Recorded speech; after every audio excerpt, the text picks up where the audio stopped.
बच्चों, कैसे हैं आप सभी? मुझे आशा है आप सभी अच्छे और प्रसन्न होंगे। चलिए आज हम पढ़ते हैं पाठ 4, धरती की कहानी।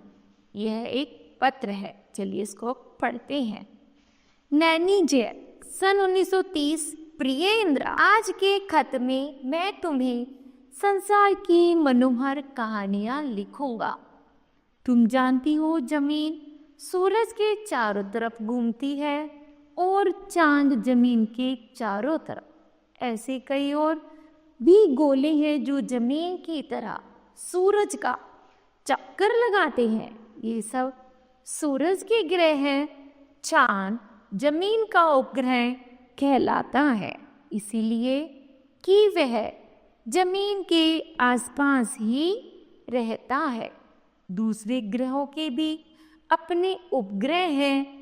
सूरज, उसके उपग्रह और ग्रहों के उपग्रह मिलकर परिवार बनाते हैं, जिसे सौर परिवार कहते हैं। ठीक है। रात को तुम आसमान में हजारों सितारे देखती हो। इनमें से थोड़े से ही ग्रह हैं, बाकी सभी सितारे हैं। ग्रह हमारी जमीन की तरह सितारों से बहुत छोटी होती हैं, लेकिन वे आसमान में बड़े नजर आते हैं, क्योंकि जमीन से उनका फासला कम है। सितारे जगमगाती हैं, ग्रह नहीं।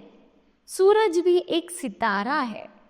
वह हमें आग का गोला सा मालूम होता है, इसलिए कि जमीन से उसकी दूरी और सितारों से कम है। हम समझते हैं कि जमीन बहुत बड़ी है। इसके एक सिरे से दूसरे सिरे तक जाने में कितना समय लगता है, यह हमें कितनी ही बड़ी दिखाई दे, किंतु वास्तव में यह धूल के कण की तरह हवा में लटकी है।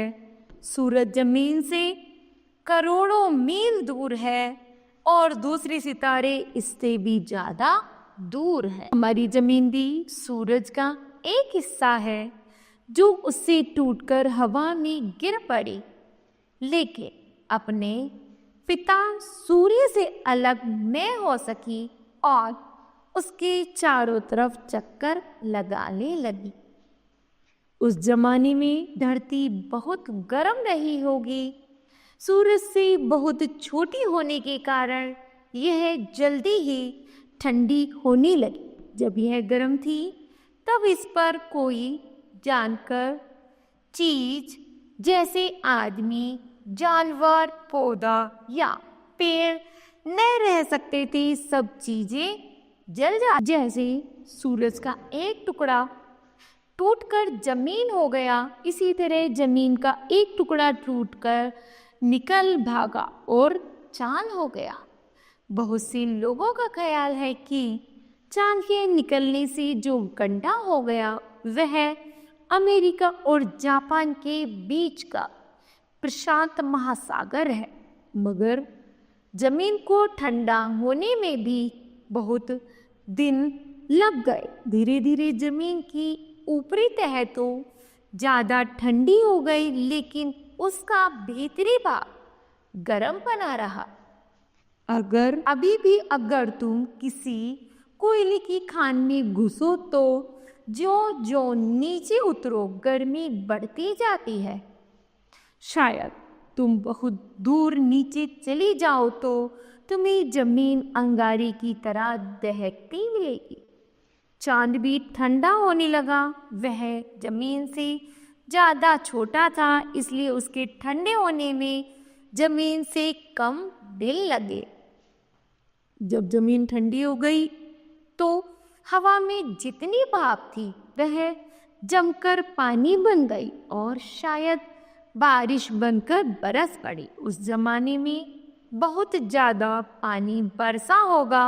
यह सब पानी जमीन के बड़े बड़े गड्ढों में भर गया और इस तरह सागर बन गया। जो जमीन ठंडी होती गई, त्यों जमीन और सागर दोनों जानदार चीजों के रहने लायक होते गए। यहाँ से धरती पर जानदार चीजों की कहानी आरंभ होती है। अगले पत्र में मैं तुम्हें धरती की आगे की कहानी लिखूंगा। तुम्हारा पिता जवाहरलाल नेहरू। इस तरह बच्चों यह पाठ समाप्त होता है। मुझे आशा है कि यह पत्र आप सभी को समझ आया होगा। धन्यवाद।